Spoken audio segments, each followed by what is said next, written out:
Nā kua hui te minita I ngā take iki a Stephen Joyce, te kaunihera o Tāmaki Makaurau, me ngā kaiwhakahaere iki o Tāmaki Makaurau, ki te aro take I ngā raruraru I hua ake I te timatanga o te whakataetai I Puwhutupōro o te ao.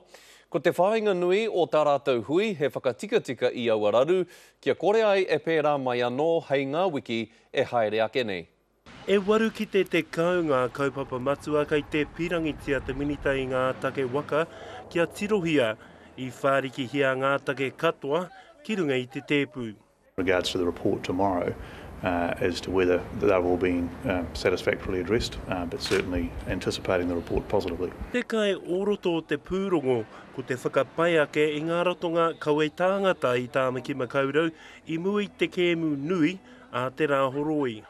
I te praere I tū ngā traina I tōna tikanga ko tana rā mahi tuatahi hei kaihoko tīkiti I te tai whangatākoro o Maunga Whau.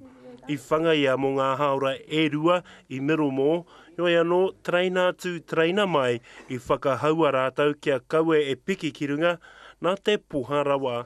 I was gutted, like I wanted to cry.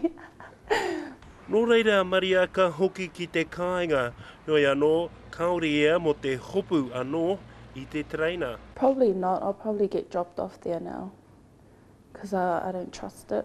Mena rā ia ka whai whakapaha, hoi anō kai te whakapono te koro matua o Tāmaki, e kore a muri e hokia.